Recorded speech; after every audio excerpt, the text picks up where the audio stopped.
Hello everyone. In today's video, we're going to talk about cognitive bias and how that affects career decisions. Now, you must be wondering what is cognitive bias. I will come to that very soon. Have you ever seen that when you meet someone from your hometown or the college that you studied or the area that you live, if you meet them as a stranger somewhere, you suddenly seem to have a trust on them. You just assume that they are nice people and you can believe them and trust them. This is the meaning, in the very simplest way, what is bias. Since childhood and when we grow up, we have to make a lot of important decisions, especially when you're grown up. You have to make decisions about which college to go, what to study, where to work, what kind of career to choose, who to marry. These are difficult decisions. But our education system doesn't teach us how to make decisions. We are taught in college calculus, trigonometry, physics, laws, etc. But not how the mind works and how the mind comprehends and how can you use the mind to make important decisions. This is a big issue. And unfortunately or fortunately, our mind is tuned to take decisions based on a whole lot of things that we have grown up with. So, what is cognitive bias? Cognitive bias is nothing but a lot of preconceived assumptions which the brain uses to make decisions in a very, very quick way. It may not be accurate, but it just uses the information that it has because the brain is always designed to help you make quick decisions, may not be the right decisions. Now, you must be wondering, why do we have these biases? The reason why we have these biases is because of the upbringing, the environment we are in, what we hear, what we read as child, what we are told and what we see around us. For example, we have a bias that only women should be cooking and cleaning just because that's what we see at home, our sisters and mothers doing it. Recently, my sister came to India and my dad and myself and my sister were sitting for lunch and my dad asked her to serve food. She immediately said, "Why do you have this feeling that only I should serve you? Why not Ashok? Why can't he serve you food?"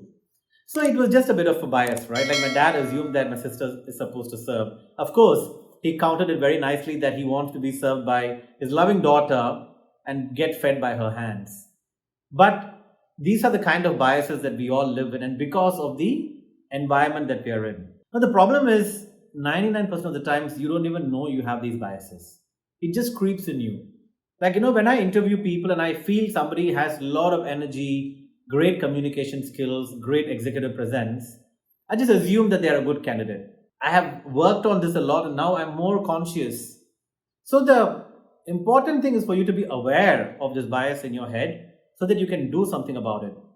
If you're not even aware, imagine you could be taking wrong decisions all your life. So, in today's video, bias, there are about 150 biases. This is what scientists have researched and found out.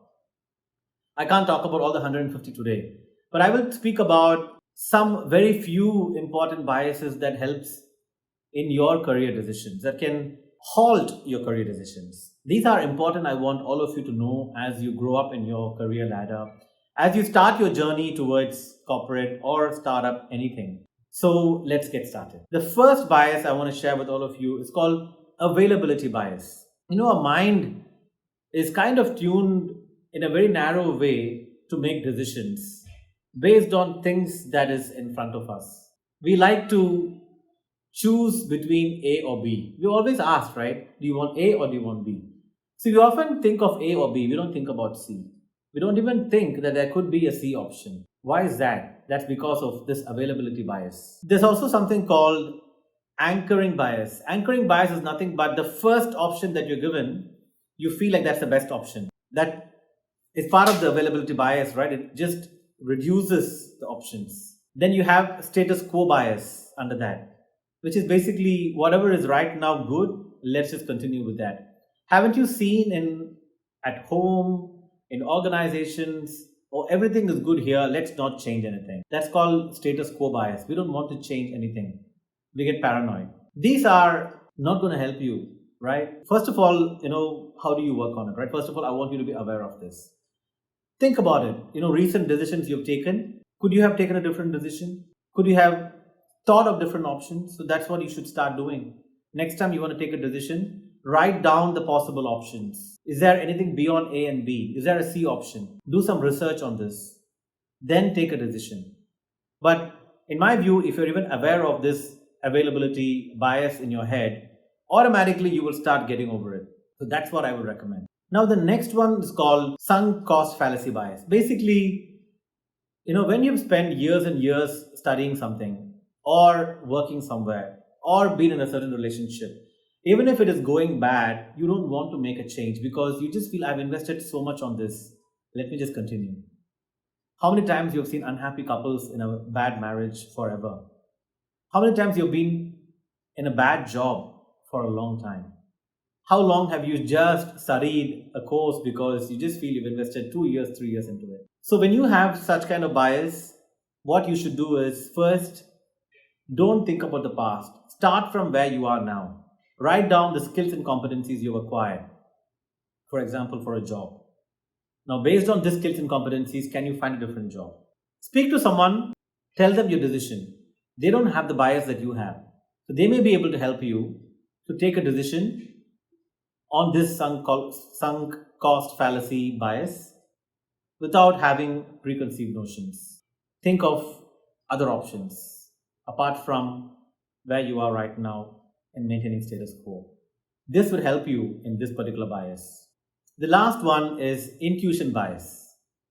We're often told go by your gut feeling. How often have you heard that? Gut feeling doesn't have to be always right. And the reason why I tell you is, especially if your experience is not varied, if you don't have a lot of experience, you can be misguided by a wrong gut feeling. Research shows that intuitions are not always right. Yes, it can be right. I'm not saying it's wrong. But it's always good to confirm intuitions with some practical approaches. So when you get a certain intuition, again, do your research. Speak to people, speak to experts. Don't just go by whatever you feel is going to work. Take an informed decision. This will help you with your intuition biases as well. Like I said, these are 3 critical biases that can affect your career decisions. But remember, more than anything else, it's important for you to know these biases in your head.